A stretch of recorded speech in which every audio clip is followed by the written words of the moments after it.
Good evening. Tonight is the 204th Ariane launch. It's also the 60th launch of an Ariane 5 and the 5th mission in 2011, and it's for two old and faithful clients. First, Arabsat with Arabsat-5C, which is the 8th satellite launched by Arianespace for the group. Arabsat now launches all of its satellites with Arianespace. Second, the SES group with SES-2, which is the 35th satellite launched for the company, and it comes after the successful launch of Astra 1N last month. You can see that these are two important customers for this 5th launch of the year. It ushers in a very busy end of 2011 for Arianespace, since the ATV-3, Eduardo Amaldi, has arrived at the Guyana Space Center, where our teams are now preparing it for a launch in early 2012. In the meantime, next month, on October 20th, the first Soyuz will be launched from French Guiana, placing into orbit 2 Galileo satellites, while at the same time, the preparations for Vega are in full swing. All this is possible thanks to the remarkable and outstanding dedication of all our industrial and institutional teams working here at the space base. You'll have a perfect example of their work with this latest launch of Arabsat-5C and SES-2 on an Ariane 5 ECA. SES-2.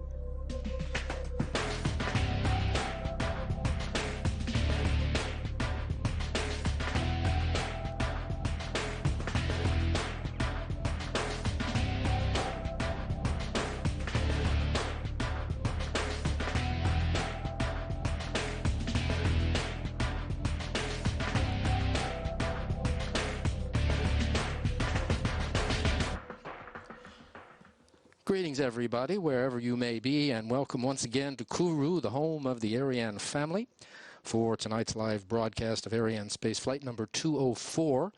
Joshua Jampol here, calling the play-by-play. All is well at minus 12.5 minutes before liftoff of the Ariane 5.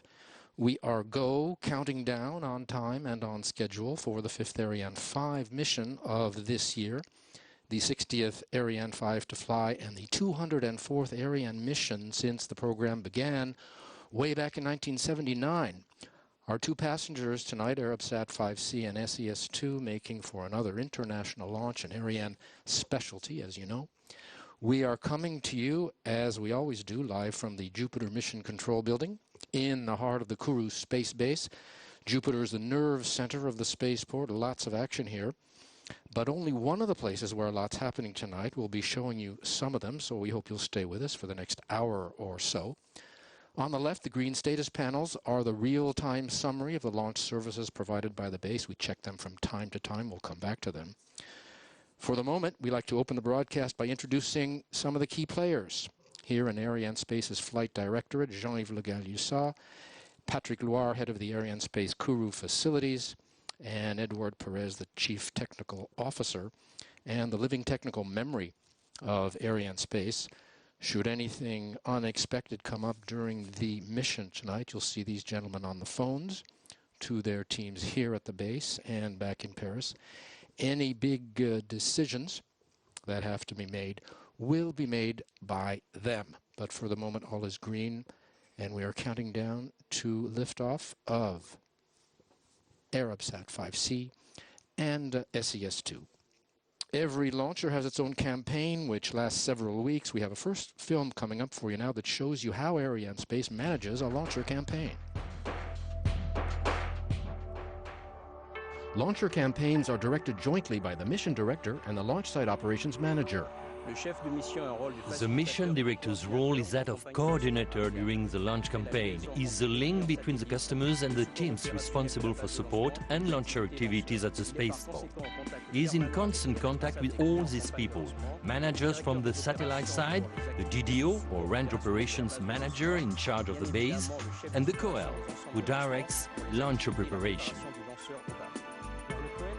The COL Launch Site Operations Manager heads up the launch activities at the base. He is responsible for everything concerning preparation of the launcher. He directs a team of over 100 engineers. He coordinates their activities, making sure they all match the requirements in the timetable. There's a standard order of operations for every launcher campaign whose organization is well defined. The launcher campaign is carried out in 2 phases. In the first, Ariane 5 is assembled in the launcher integration building. Here, the lower stage, upper stage, and the 2 solid boosters come together for the first time. The launcher is moved to the final assembly building, where Arianespace carries out last activities before launch, like installation of flight batteries and cleaning of all fuel tanks. Other operations here include weighing and testing the satellites. An upper part of the mast is also added, then electrical and ventilation lines are installed that run from the top of the mast into the fairing for the 2 satellites. The satellites are mated atop the Ariane 5 in a room dedicated for this operation. Here, the focus is on the 2 passengers. Over the last 6 campaigns, we have launched 3 satellites made by 2 nice builders, Orbital, Astrium and Thales Alenia Space. The mission director, launch operations manager, and the satellite teams have done their work. Final operations can begin. A few days before rollout to the pad, the fairing and our client satellites are hosted on the launcher. Then, on launch day, we proceed to feed the fuel tanks and we're ready for liftoff.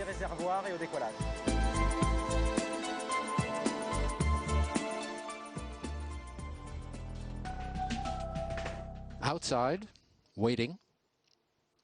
Inside, some of the other key players, continuing our presentation of the Dramatis Personae. This is the commercial side. The program directors are Arianespace's customer interface, the point persons, saying hello to home folks, I guess. They're here in Jupiter each with their clients.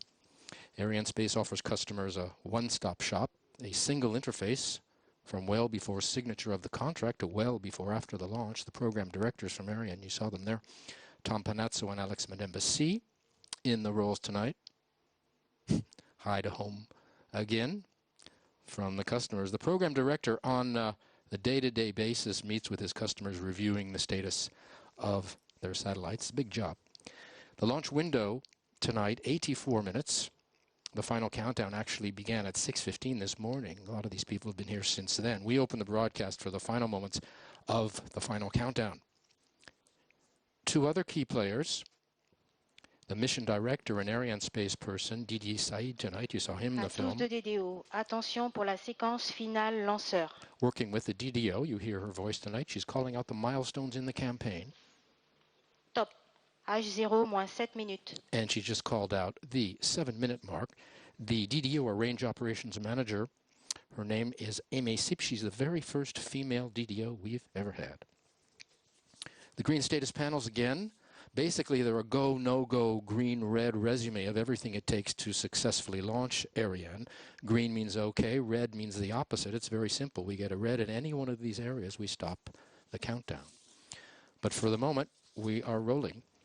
The 7-minute mark, which we've just passed, the DD called it out, is the beginning of what's known as the synchronized sequence, or the automatic sequence. It's a complex series of operations running from 7 minutes down to liftoff, gradually letting the launcher become autonomous. Power is passing from the ground, which controls everything now, to the 2 onboard computers, which will control everything afterward. The professionals say that this is the most intense moment of the entire launch campaign, these 7 minutes before liftoff. We promised a look at some of the other centers of action tonight. Here is one. This is up in the launch zone. You can imagine a lot's going on there. The teams in the Launch Management Center are closer to the pad than we are here in Jupiter. We're about 14 kilometers away. They're about 1 kilometer away. You're looking at 3 teams. The first one coordinates the launcher campaign and the countdown. They're doing this right now, and they have, in fact, been working nonstop since yesterday. They're all under the direction of the COEL. You saw him in the film. Team 2 guarantees flight readiness and signs off on the OK to fly and on the OK to transfer to the launch pad. Team 3 is a quality team independent from these 2. Some other key players. These are the satellite mission directors. They're responsible for the chronology. They decide if their satellite is ready for launch, following the campaign and its preparation as a manager, meeting with their teams, and giving the okay for each stage of the satellite's preparation. Tonight, you can imagine, represents long months, years sometimes, of work for many of these people. That's one reason they all look so focused tonight, eyes on the screens or on the phones to their teams. We're working with high technology, but there is a human side. It's also why we like to introduce all the key players. We're lifting nearly 8 tons tonight, Arabsat-5C SES-2. That's only possible with the heavy lift Ariane 5, the only commercial launcher on the market capable of lifting the 2 big passengers. And we're going to go inside the fairing now on the upper part of the vehicle for a look at those passengers. There's the fairing with the logos on it. The top passenger, Arabsat-5C, the heavier satellite, 4.6 tons tonight, will be separated first. Heavier satellite often separated first, not always, but tonight it is the case. Underneath that you see a black bell-shaped structure. That's called the Silda. That allows us to have a second passenger. And inside of the Silda is the lower, lighter passenger, SES-2, 3.2 tons. The satellites are placed in this position in the final assembly building. That's one of the main facilities here in Kourou. While there, they're kept at 20 degrees by the air conditioning systems. Now in the launcher on board, they're kept at 16 degrees. A note on the weather, there are 3 key moments in the countdown. The final one, we're in the middle of it, the synchronized sequence.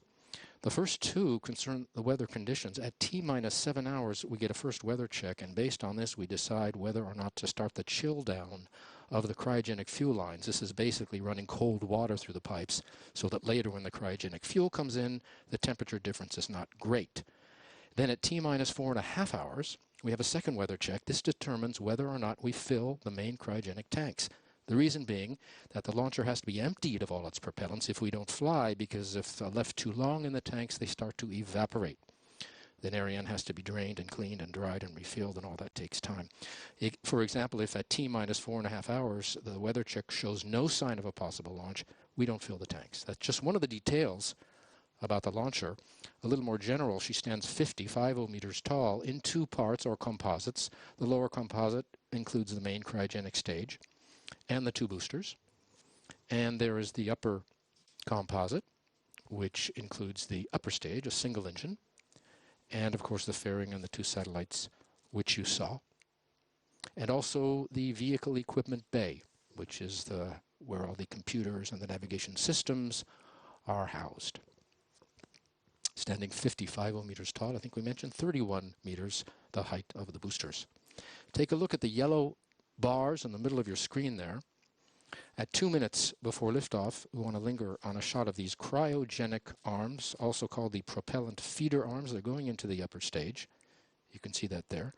This is a split screen image of them, liquid hydrogen on the left, liquid oxygen on the right.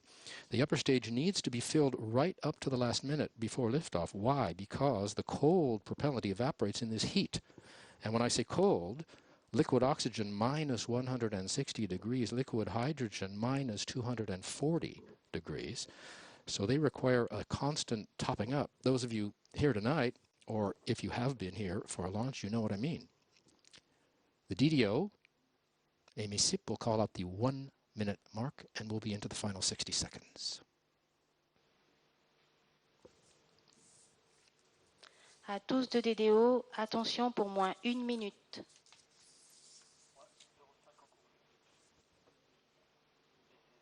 Top. H0 moins 1 minute. So here we go, the final 60 seconds before Ariane leaves the ground for the 5th launch of the year. Here's what to watch for. When the DDO calls out minus 5 seconds, those cryogenic arms, the yellow bars that we mentioned, they will retract. That starts the ignition sequence. At 0, she will call out allumage or allumage Vulcain, which is the name of the engine, Vulcan, and the main engine lights up. Since it's her first time, I don't know exactly what she's going to say. We'll discover it together. But we don't lift off yet when the main engine lights. Count to 7. For 7 seconds, the computers are checking the performance in the main engine while it's burning on the pad. They do that twice to confirm it. If all is well, they give the order to light the boosters, and away we go. À tous de DDO, attention pour le décompte final. 10, 9, 8, 7, 6, 5, 4, 3, 2, 1, top. Allumage Vulcain.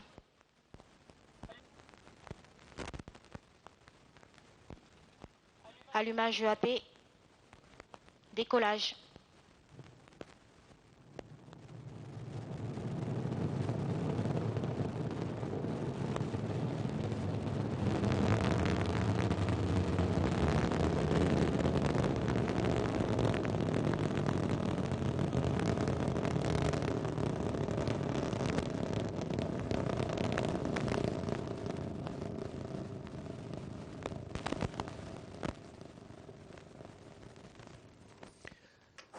So, right on time at 18:38 local and right on target. Ariane began her mission. You saw her come roaring up over the ground here in French Guiana. Fine shot's always impressive for people at the observation sites around the base or in their cars around the beaches. 774 tons. DDO says everything normal on board. 774 tons at liftoff as Ariane leaves the ground. That's her mass. She's burning 5 tons of fuel per second. That's 2.5 tons in each booster. And the core stage burning another 300 kilos per second. She's following the program now on the onboard computer, which gives all the orders, including stage separations, which we will soon see. We're in the first of 4 flight phases. All is normal, she says, the DDO.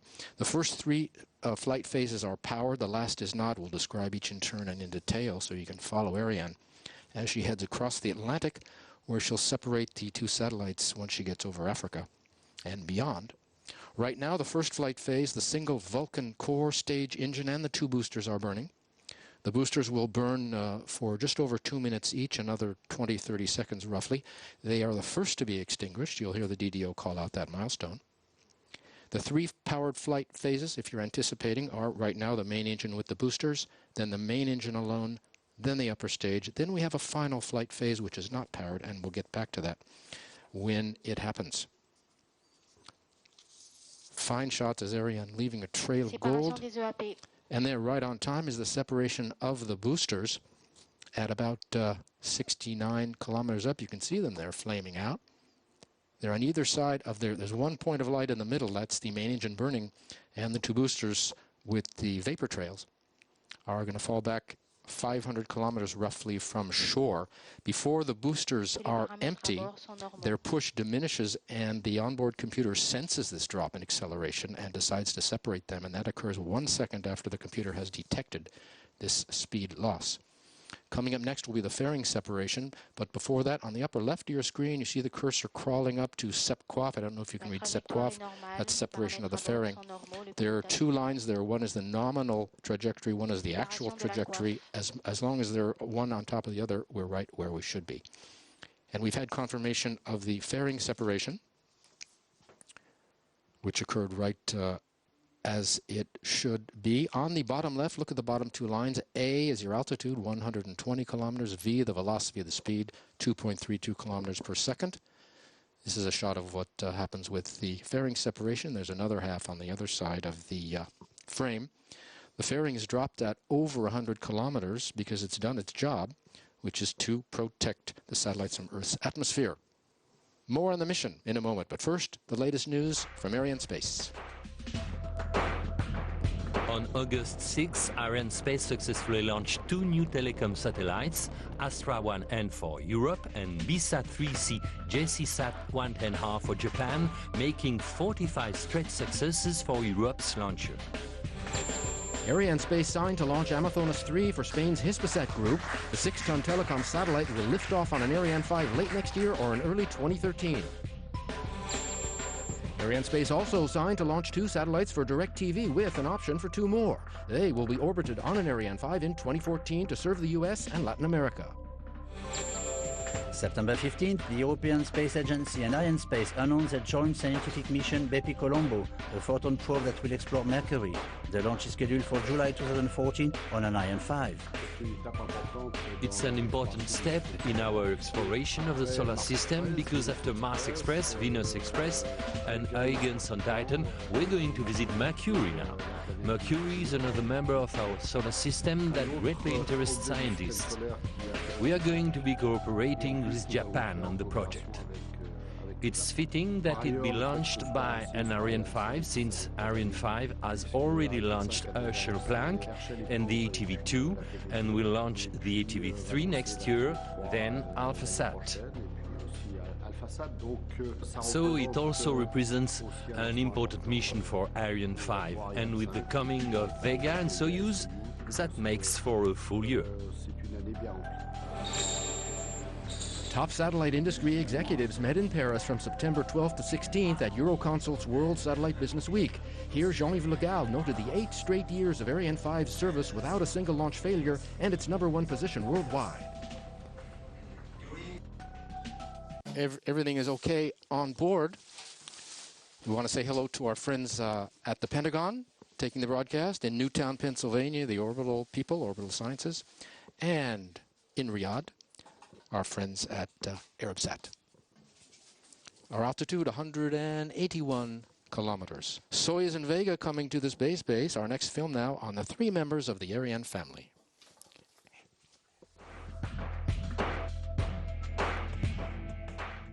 The next Ariane 5 launch will deliver ATV-3 February 29th. The campaign has begun. Before that, next month, Soyuz makes her debut in French Guiana. The passengers for the maiden Soyuz flight are the first 2 operational satellites of the Galileo fleet. Both have arrived at the Guyana Space Center. They are just behind me in the satellite preparation hall. During the first phase of this campaign, the Russians will be working on the launch facilities and on the launch vehicle itself, while the Europeans will be working on the Soyuz launch pad. As for the upper part of the vehicle, we'll be returning to a situation similar to that which we had with Ariane 4, because we will be integrating the frigate upper stage and the satellites on top of the launch vehicle. And we have a combined Russian-European situation again for final operations of the upper composite just before transfer to the rendezvous with the 3rd stage. The last phase is preparation of the launch readiness review on the Soyuz launch zone. The first campaign for the Vega light lift launcher begins in November at the renovated launch pad where Ariane 1 lifted off 32 years ago. As you see, the ground is almost completed. Inside, the final tests are ongoing. The first stage is ready. The other stages will leave Italy at the end of September, and in the middle of October we shall have the flight readiness review and fix the final date. The Vega operations will take place in this room on the 1st floor of the Launch Center number 3, very close to the Ariane 5 operation room. Vega benefits from the existing Ariane facilities, not only human resources and logistics, but also the extension of the housekeeping control command. The qualification flight is launching small scientific satellites of the Italian Space Agency, but then we have 5 Verta flights, the promotional series of ESA launchers, and these are all fully booked with scientific and Earth observation satellites. So the role of this launcher will be to serve the majority of the institutional European payload. These launchers pose new challenges for Arianespace. 3 launchers at the equator, but 1 Arianespace family. The challenge is to carry out all these operations smoothly in order to avoid any one campaign interfering with any other. These activities need to comply with our high-quality standards for operations, secure working conditions, and environmental protection. And of course, they will need to meet our clients' expectations. Lots of action coming up at the space base with Soyuz and Vega, as you can see. While we were watching that film, we were picked up by our first downrange tracking station. That's at Natal, over the border in Brazil. And we've had confirmation of the end of the first stage burn and the separation of the first stage. You can see what that looks like up there, and the ignition of the upper stage. These 3 orders coming from the vehicle equipment bay and the onboard computer. We can separate the lower stage now. You see what's left of the composite.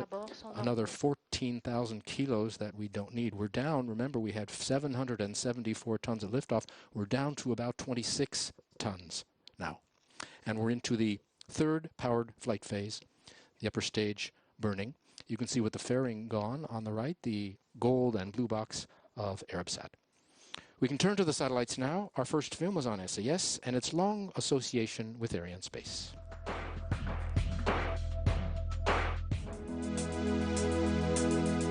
The SES-2 satellite is built by Orbital Sciences. It's their Star 2.4 bus. Contains 24 C-band transponders and 24 Ku-band transponders. Supplies digital media to our TV family, along with comm links to the oil and gas platforms and maritime services. We have performed the preparation work over the last 18 months before starting the launch campaign in Kourou. Arianespace is flexible enough to be able to offer dedicated support for any scientific or military satellites with greater security needs. Any customer who requires a specific level of security like SES-2, which carries a military payload, can be provided with its own security features. Knowing that we can adapt our organization to any change or additional requests that may be deemed necessary. Because it is a military payload, we had a lot more security requirements for the satellite, and you handle them exceptionally well. No complaints. You've done everything we've asked for. The SES Group is one of Arianespace's oldest, most faithful, and most important customers.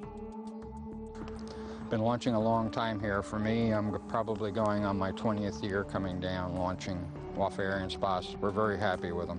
It's a long story. I've been working with him for many years at the occasion of several launches. We work together very well. Both understand each other, so I think we've done quite a few good jobs.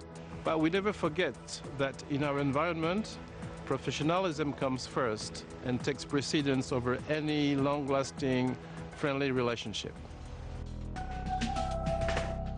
Maybe you've noticed during the film portions of the broadcast you can keep track of the mission in real time by the 3D animations that's just above the speed and altitude figures on the left of your screen in the blue band. About 13 minutes to go in the upper stage burn. Ariane 5 performing perfectly. We're going to hear next from Martin Hallowell of SES for a word about SES-2.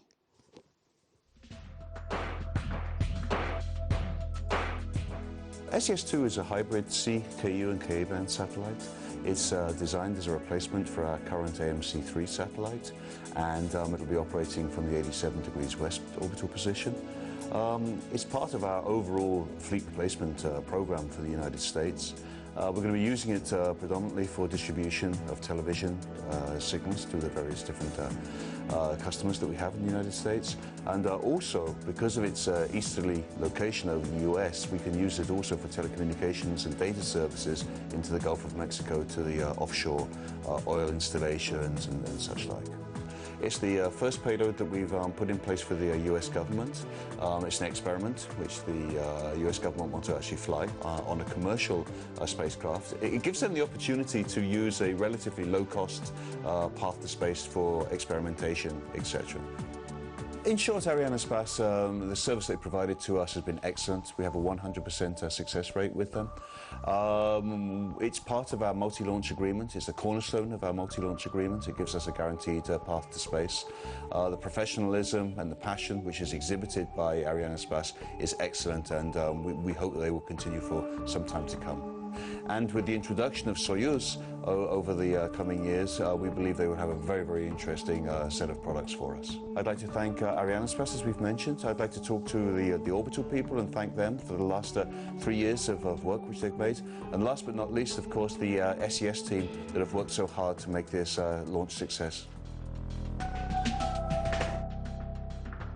Ariane 5 signal now picked up by our next downrange tracking station, Ascension Island, a tiny island out in the South Pacific, 10 square kilometers, belongs to the UK. NASA had a station there in 1989. They closed it, and ESA decided to build its own. They all these stations sending telemetry following Ariane 5's trajectory. Our next film now on Orbital Sciences, builders of SES-2.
9 minutes left in the upper stage burn. The last launches, the last time we launched for Arabsat was Arabsat-5A.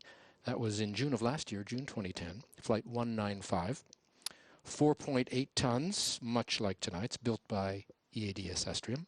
The last launch for SES was last month, August 6th, flight 203. It was an Astra 1N, a little bigger than tonight's, 5.3 tons, but also built by Astrium.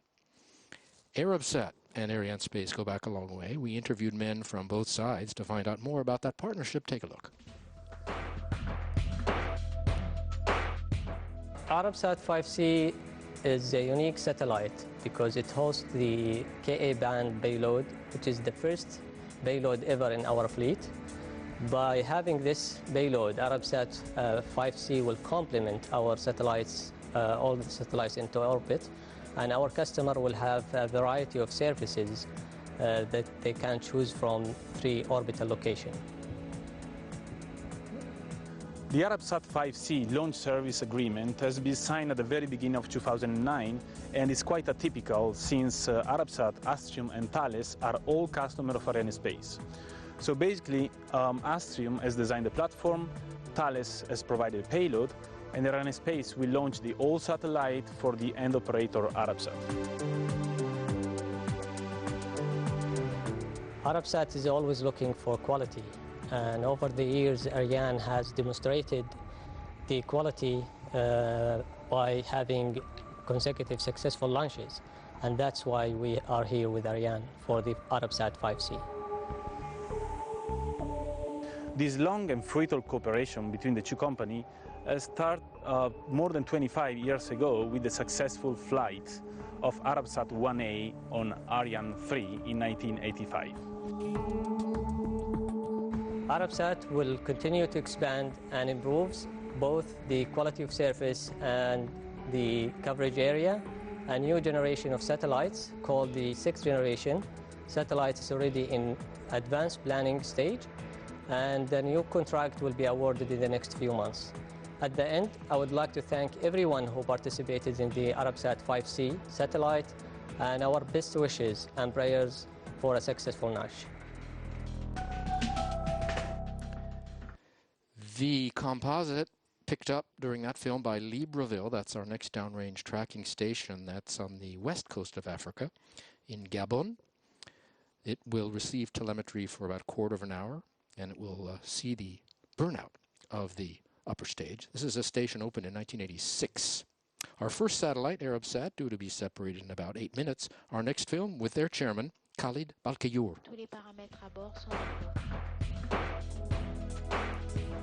Good evening. Arabsat is very pleased with the 5C program. It has come to an end and we're enjoying the launch of 5C tonight. 5C is the last satellite on our 5th generation program. It will be launched at 20° east orbital slots. 5C is unique of its structure. It has a Ka-band payload for the first time in the Middle East and North Africa region. It has also a C-band payload on it. This is a great effort by all parties, our partners in Thales, Alenia, and Astrium, who have built the satellite for Arabsat. And also, of course, I want to thank Ariane for launching the satellite with the support of Kenes and all the involved parties in this program. Hopefully, we'll have a successful launch and we will enjoy good satellites in operation after its finalized testing and putting it into space and in orbit. Thank you. You're watching Arianespace Flight 204, the 5th and final Ariane launch of this year, but don't forget Soyuz is coming up.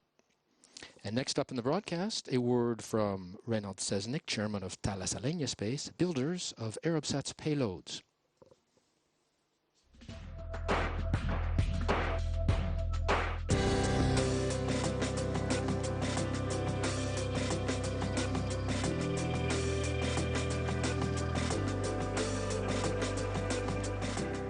Arabsat and Thales Alenia Space are long-time partners, and our fruitful relationship started 30 years ago when we built the first 3 Arabsat satellites.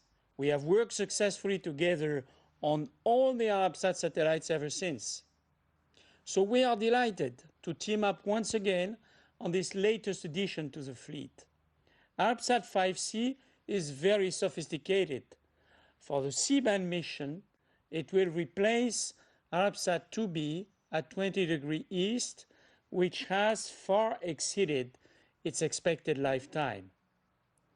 It carries advanced Ka-band technology with a multi-beam coverage mission over the Arabic Peninsula. And this means Arabsat can offer modern services with high-capacity transmission. It makes us very proud to support Arabsat's growth by delivering technologies with outstanding performance. Congratulations to everyone involved in today's mission, to Arabsat, to Arianespace, and to the Astrium and Thales Arianespace teams who have worked so hard. We wish Arabsat and your customers all the best for the launch. Shukran.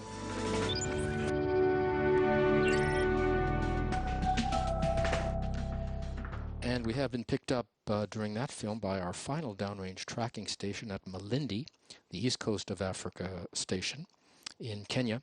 Ariane 5 needed a new station for that program. We opened a 5th tracking station for her second launch in 1997. It'll see the burnout of the upper stage and the satellite separations. Our next film on Astrium, makers of the Arabsat bus.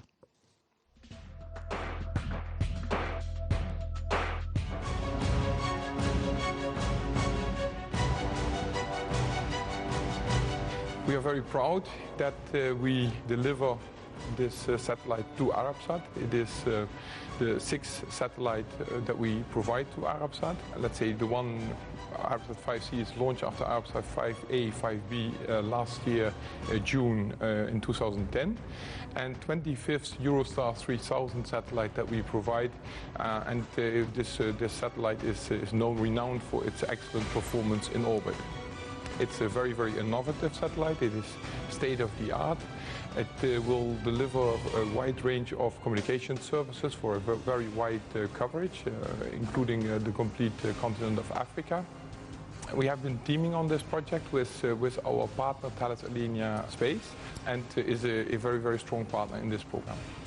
I would like to thank on this occasion all our people that have worked on the satellite and the ground segment activities. They have been contributing highly to the success of the program so far. Of course, it's a very important step to come, the launch. We wish all the participants, and especially Arabsat and Arianespace, all the success. And we hope that the launch of this satellite will be the basis for, let's say, continuing our long-lasting relationship with Arabsat. Good luck to all.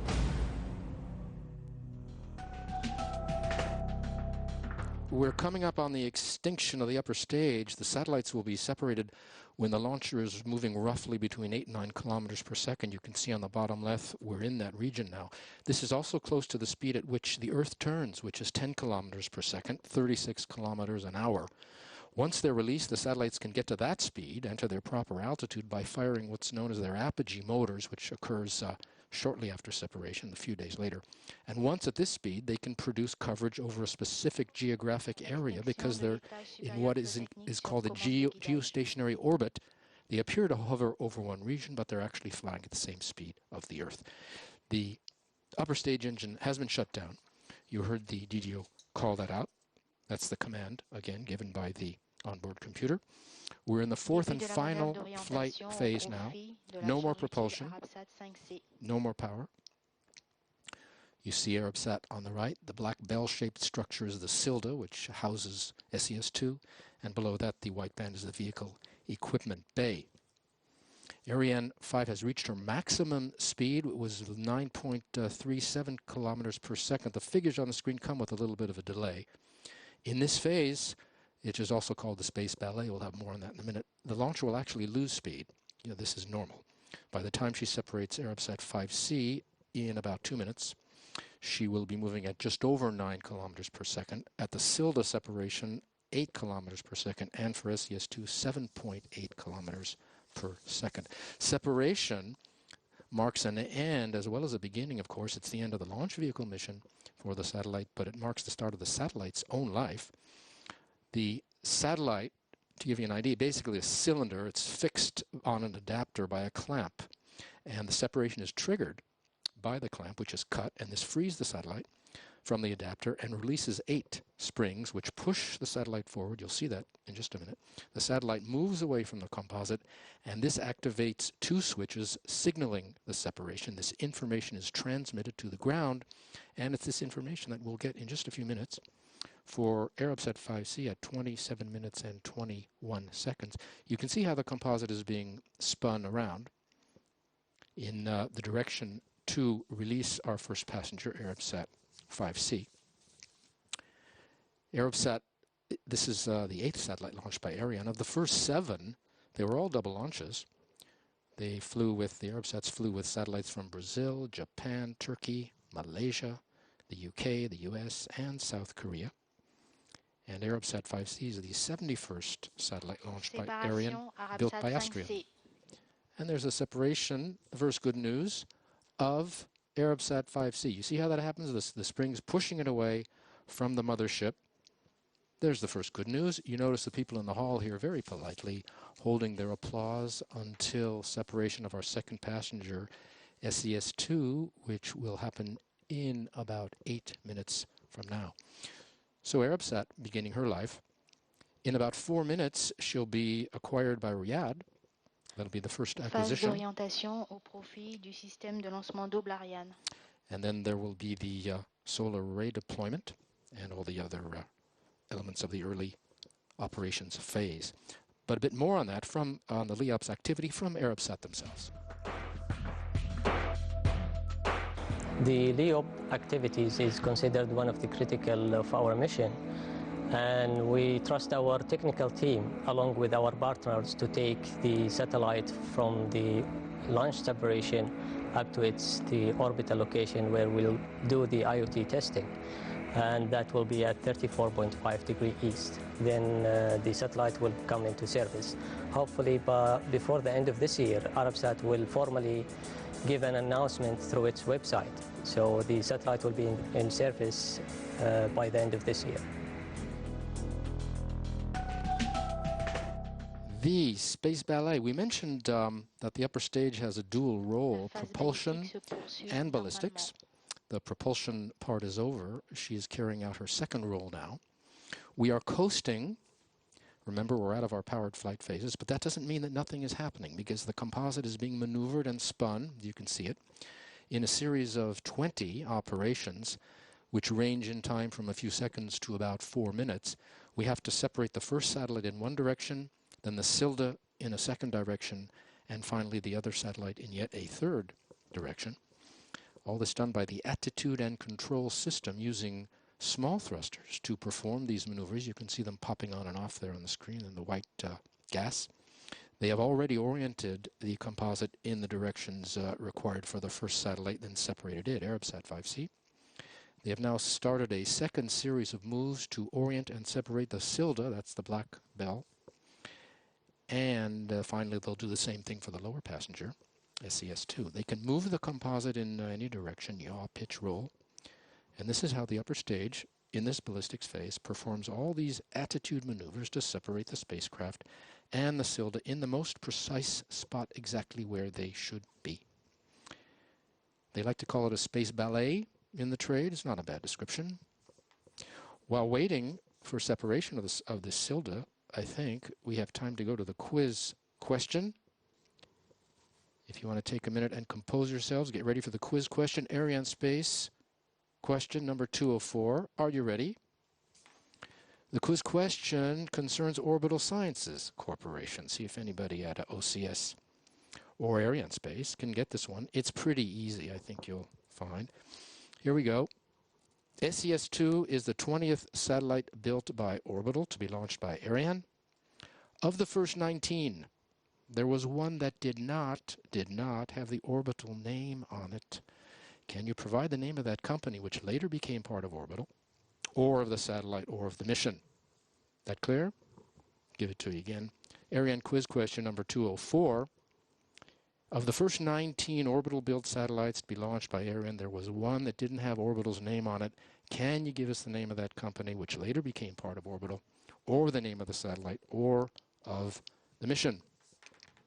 If you have an answer, hold on to it, and we'll get back to you with an answer in a moment. While you're thinking, the black bell-shaped structure of the Silda getting ready to be separated at 34 minutes and 38 seconds, roughly 3 minutes from now.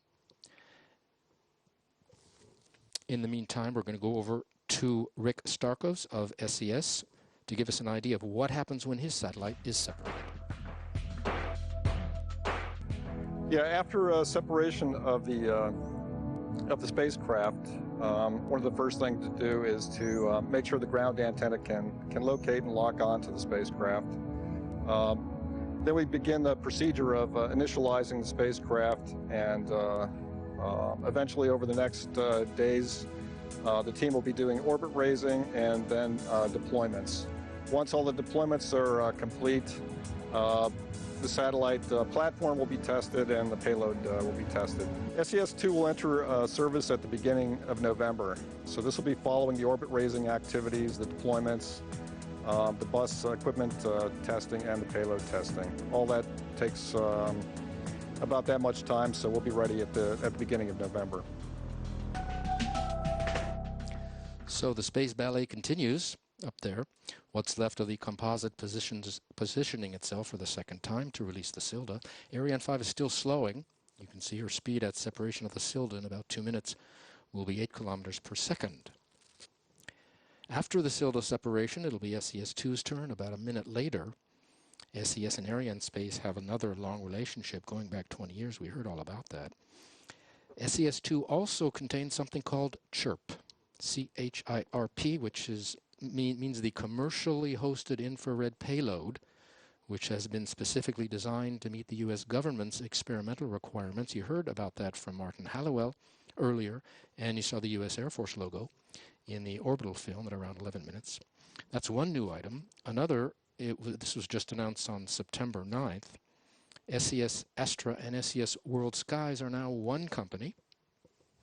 SES will launch 10 spacecraft between now and the end of 2014, and approximately 85% of this new capacity will be dedicated to the emerging markets: Latin America, Africa, the Mideast, Asia Pacific, and India.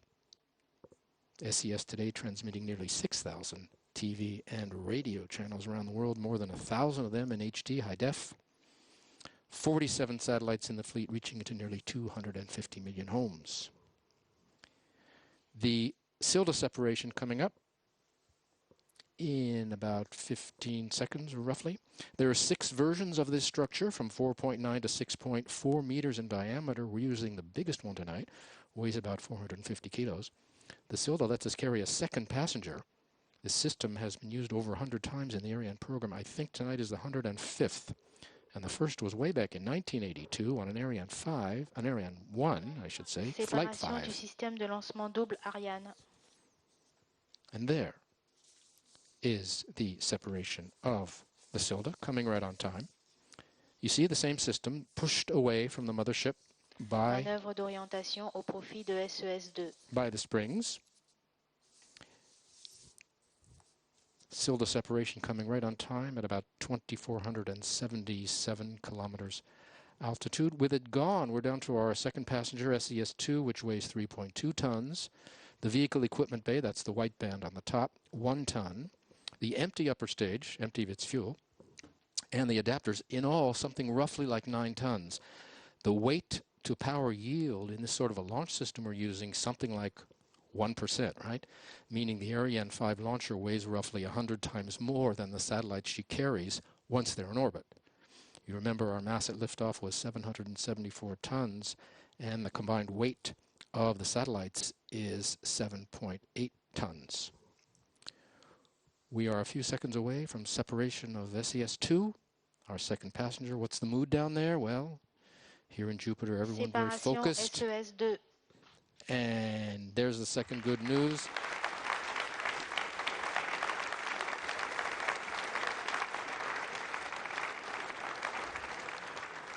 Separation of SES-2, smiles all around. You see, pushed away again by the spring system.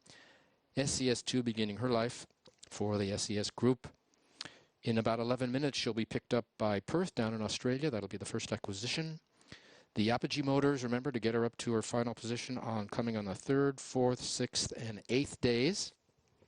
On the 8th day also, after the apogee motor firing, there will be the deployments of the solar panels and then the beginning of in-orbit testing. So SES separated right on time and on target, about 2,775 kilometers up. The answer to the quiz question, I think we have time before a replay. Remember, of the first 19 orbital-built satellites, what was the company that built it, didn't have the orbital name on it? Anybody remember? We'll give it to you after the replay.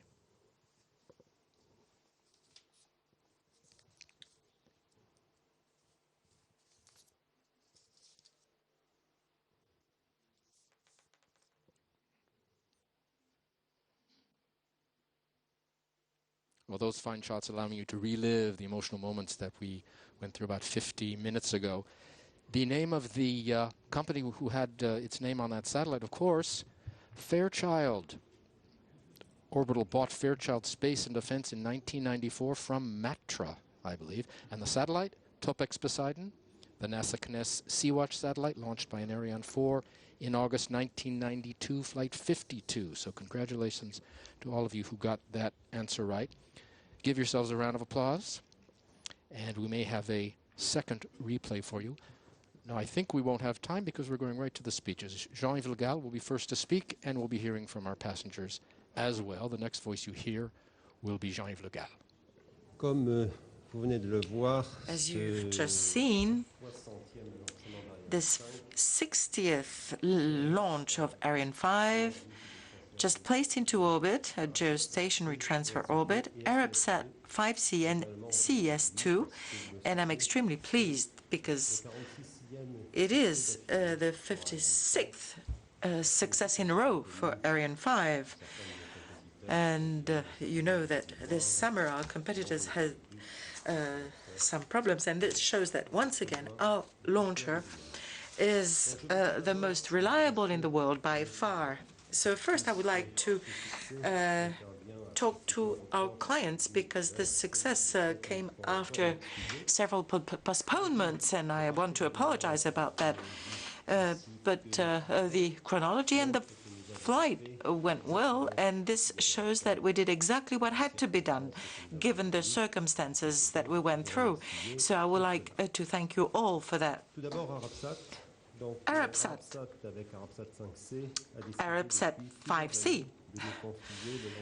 So Arabsat decided to trust us for launching all their satellites during many years now, and this successful placement in orbit of this 8th satellite shows that my friend Khaled Balkiour, general manager of Arabsat, was right to trust us. He's watching us from Riyadh.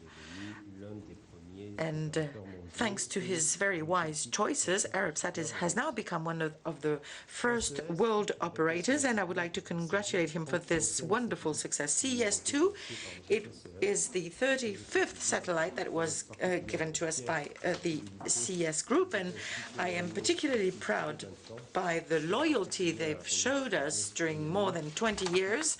And I would like to thank in particular my very good friend, Mr. Tip Osterhaler, President, CEO, in fact, of CES Government Services. I'm happy that he's with us this evening, and I would like to congratulate him for this new success. That was a very exceptional launch, also because on board SES-2 we had a military payload. I would like to thank our friends from US Air Force. Thanks to that payload, we are opening up a new chapter of spatial history with this launch of CHIRP, so the first military payload deployed on a civil satellite. We are very honored, once again, to be part of a world premiere. After that launch, the 5th of the year for Ariane 5, Arianespace now placed in orbit 8 out of 9 commercial satellites of telecommunications launched successfully since the beginning of 2011. So it's something incredible. It's like 87% success, and this is remarkable. Those figures are self-explanatory, and I can tell you it's going to keep going that way because during the past days we've been able to sign an impressive number of new contracts. So this evening, after that launch, we still have something like 20 or more than 20 Ariane 5 to launch and 40 payloads. So once again, and by far, our order book is the fullest of the whole industry. And as our friends say, size doesn't matter. So the following month will be as exciting because, as you know, ATP3 Eduardo Amaldi arrived in Guyana, and we are going to launch it with Ariane 5 on in February, beginning of 2012, and in October, Soyuz, for the first time, will lift off from the Guyana Spatial Center to put into orbit the first two satellites of the Galileo constellations, and then we'll have Soyuz and Vega. I've been quite long tonight, so I would like now immediately to give the floor to our clients. And first I'll give the floor to Mr. Majed Al-Onazi from Arabsat, and then to Mr. Tip Oosterhaler from SES-2.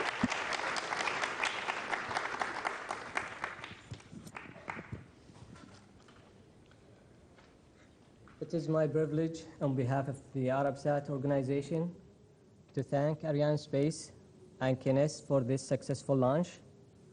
We very much appreciate the efforts of the Arianespace management during the last 48 hours in order to resolve their difficulties and proceed with the launch of our spacecraft earlier today.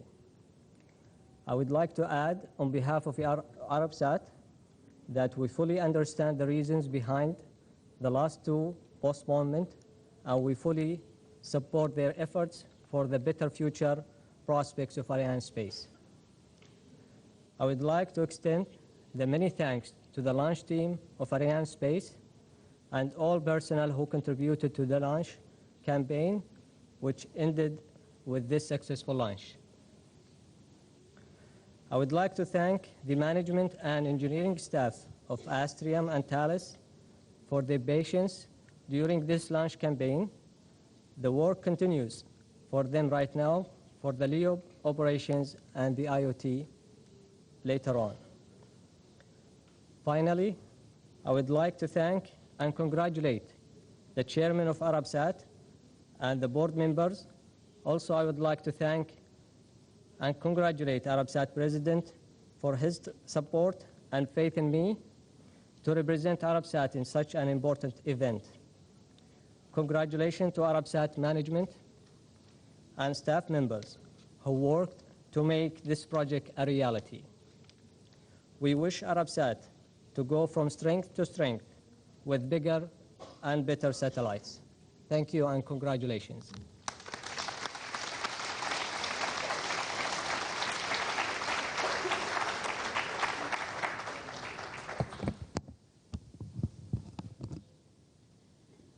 Thank you very much, Jean-Yves. Congratulations to you and the entire Arianespace team. It's been an exciting couple of days here, and we do appreciate the professionalism with which the entire Ariane team dealt with the challenges that you had to overcome for this successful launch. I'd like to also thank our customers who are here from the United States Air Force for putting their faith in not only Ariane but SES to carry an important scientific payload for them. Orbital for being so wonderful to work with on the spacecraft, SAIC for the great work that you did with Air Force Research Lab putting together the payload project. A lot of people did a lot of firsts, performed a lot of firsts in order to get this special CHIRP payload on orbit, but at the end of the day, the SES-2 spacecraft is not really about CHIRP. It's about all of our commercial customers over North America, oil and gas customers, Clear Channel Communications customers who are here, and a number of other media customers as well. So Thanks very much for hanging with us through the last couple of days. It was a spectacular launch. It was certainly worth the wait. Thank you and congratulations.